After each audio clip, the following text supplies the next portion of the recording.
buildings still that could be used as part of a rail heritage tourism strategy. And if you want to go back to what to do about Redfern Railway Station, a bridge across this end of the station, giving dual access with able car. There's no reason why you don't need turnstiles. You have a rail access bridge at this end of the stations, as well as hopefully with lift access, which both governments have failed to do. And actually concentrate on it being a site for its original purpose. And that might be the trigger to turn it from a slow burner to a much quicker burner in terms of making it more attractive for commercial activity and tenants. Jeff, you had a question. Yeah, I guess one of the concerns that I had is that this seems to be motivated at the present moment by a feeling that the property market is in a good spot and therefore it's a good time to sell an asset, and urban growth basically saying this is one way we can get some money up front to be able to do stuff. So there's that sort of element that seems to be driving this decision and conversation with urban growth, which doesn't lend itself to good outcomes necessarily.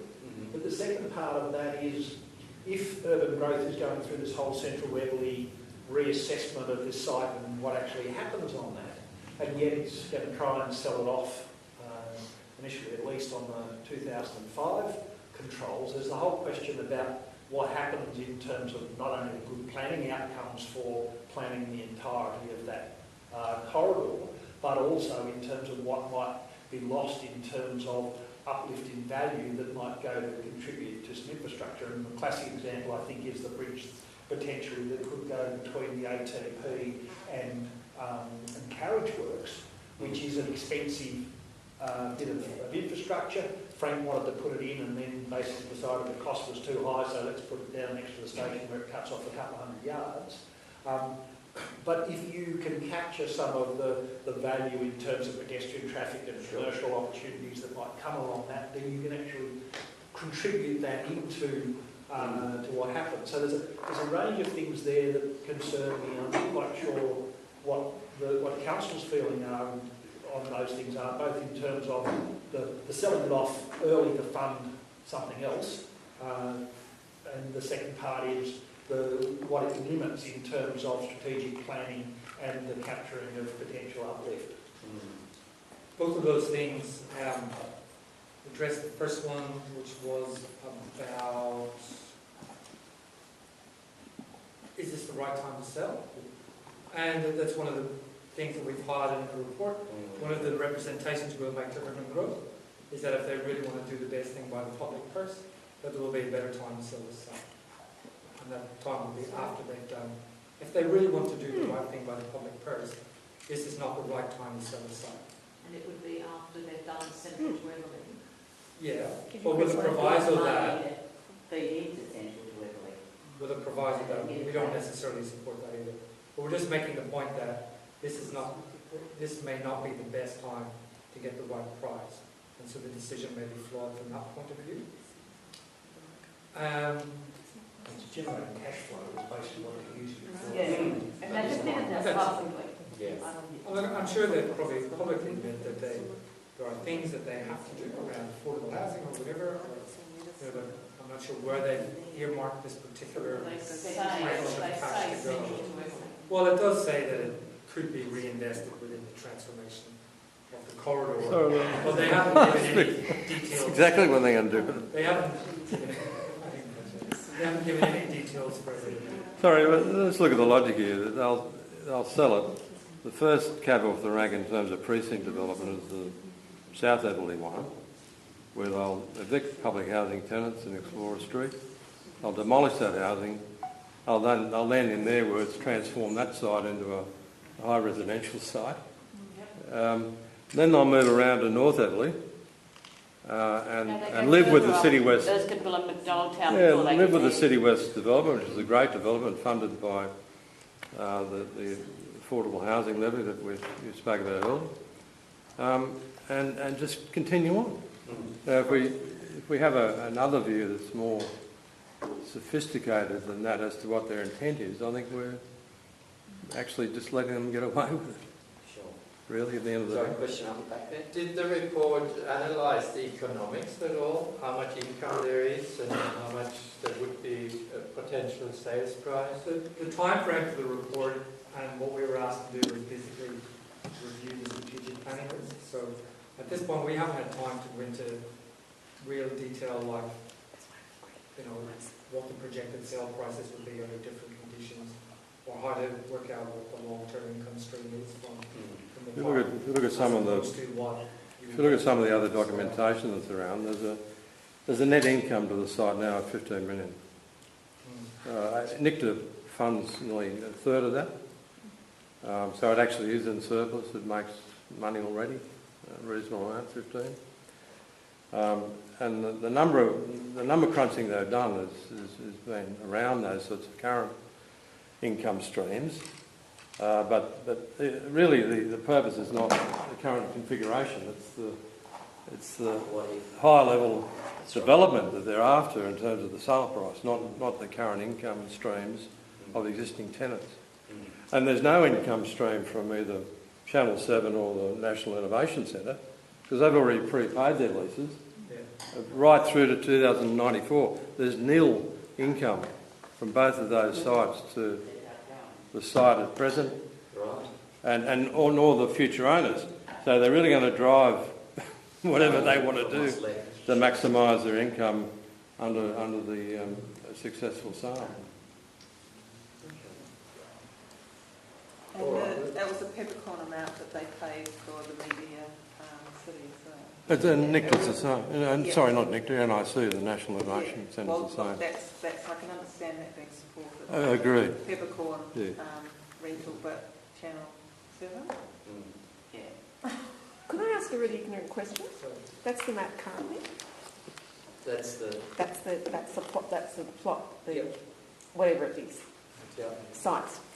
Could they not perhaps just leave this because it would be too difficult and too outrageous, but could they just not take up a whole site like that and just redevelop that whole area if they wanted to, because that's what they could. The dollars. They've chosen not to. That was the original registration of interest process. Yeah. Right. Why can't they go back to that after they buy the site and just do that again? Question. So then what's preventing them We'd to like just to know kind of so. really kind of maximise the potential of the site, optimise the potential? Isn't that what they normally say? Optimise the potential? I used to love that word for Central Park. Yeah, I guess I was just coming back to this question about some of the finance stuff. I mean, I think it's probably just worthwhile naming the fact that council is involved in an MOU with Urban Growth, so council has the opportunity to be able to raise a series of issues inside that, not publicly, but inside those sort of discussions. And so if there are areas which people think council should be raising, then we should be making those comments to council as well.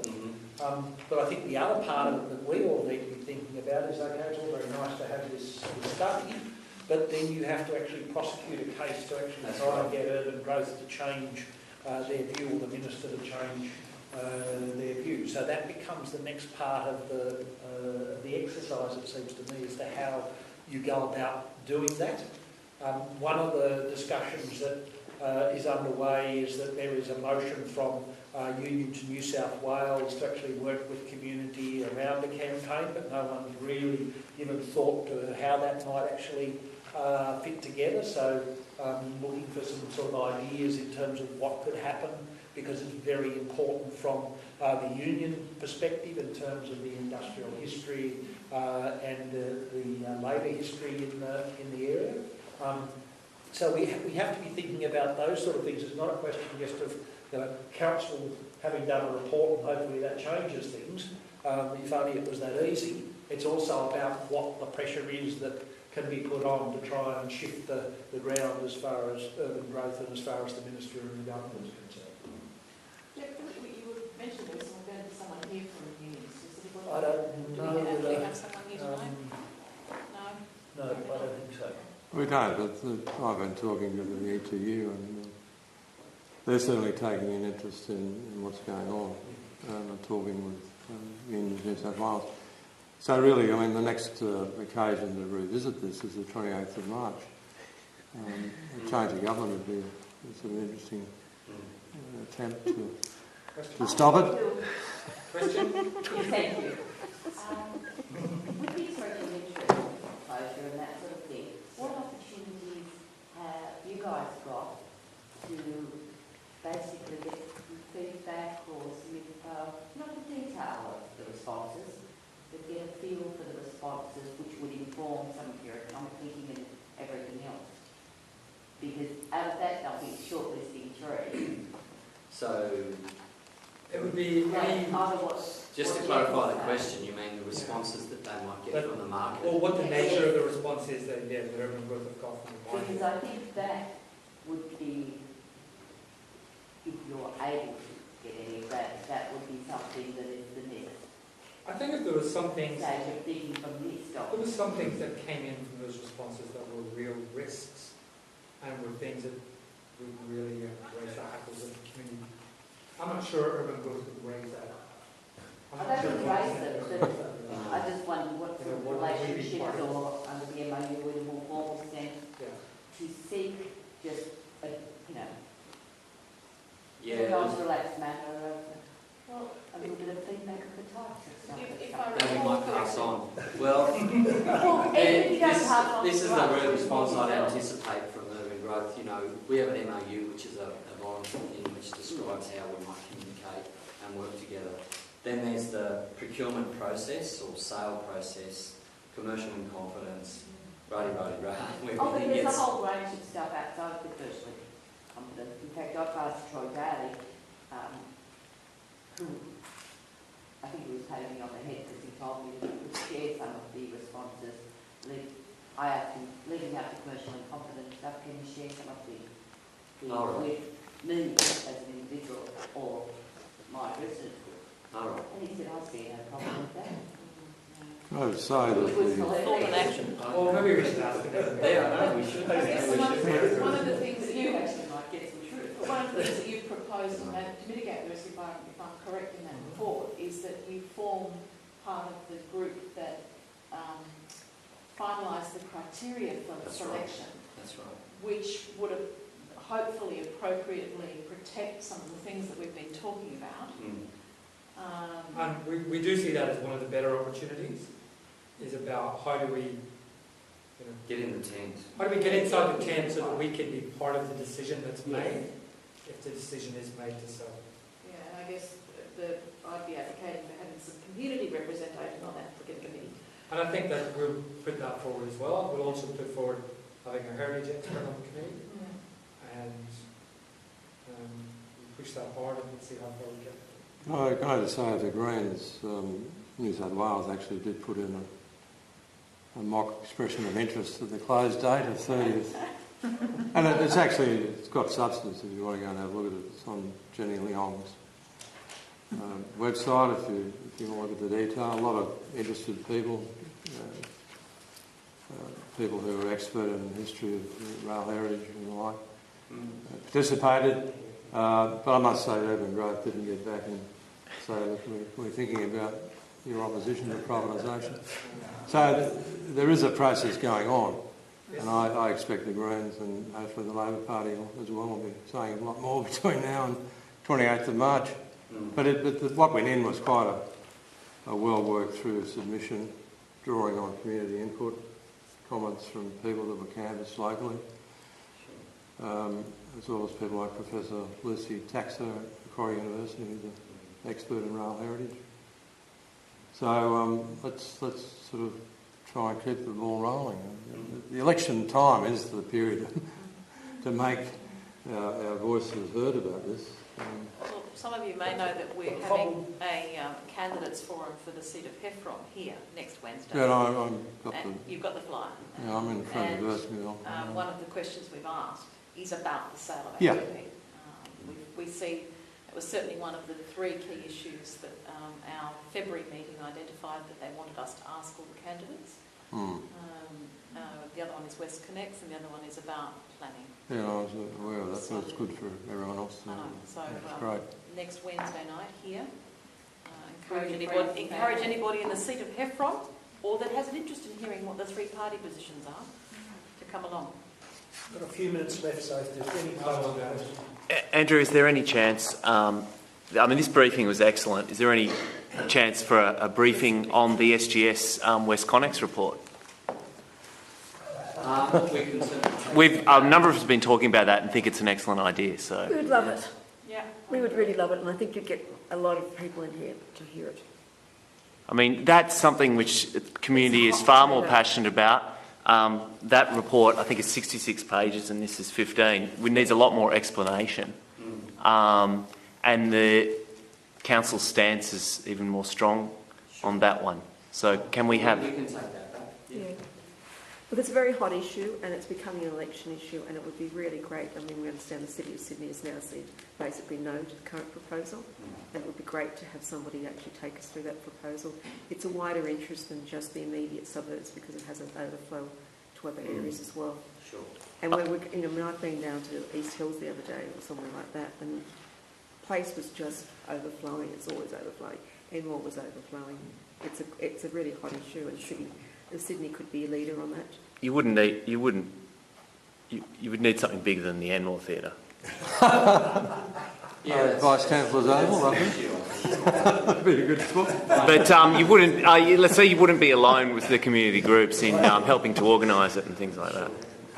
All right. Well, the Sydney Park as an amphitheatre would be good too. Excuse me. Okay. Sorry, one more question. It's not a question, but we're a small group of residents in Darlington who are trying to get some action in this heritage jewel, the Chief Mechanical Engineers building. That's right. I live opposite there, and there's a small group of us, and we're starting a petition to get it up and running, to give it to the candidates before the election. And we've been door knocking and gathering signatures, and we've also been getting people to go on the UrbanGrowth website and to click on the quick win section and to put the suggestion there to try to at least save this building. It's just falling apart. It's really sad. Nothing's been done. And this is, if you like, the jewel. This is where all the planning for the rail, for New South Wales What happened with For the Harbour Bridge. Yeah. That's right. what happened with the release of the approval last week? Is it in or out in terms of Goward on the 27th approved the redevelopment or the campus improvement plan? Is that part? It's out. It's nothing to do with. This is an A2 corridor precinct. Yeah, it's part of the UrbanGrowth central to it. Okay. So if you wouldn't mind putting your name here, that would be great. Do you have a problem? Good on you. Thanks very much for that. Reminder, UrbanGrowth have kept open their comments, so now that you've actually got access to this information and some discussion out of one minimum thing that you can encourage people to do is to go in and make comments to UrbanGrowth and let them know about your concerns. But also for people to go back to their groups and think about how it is we might be able to progress this, because this isn't like West Connect. It doesn't have people that are sort of feeling as though something's going to go through their neighbourhood, but it's a very, very important site that we need to campaign around, otherwise it's going to be lost. So I encourage you to go away and think about doing that. Certainly I'm going to continue to have those conversations with the unions about how the trades hall stuff can actually be progressed.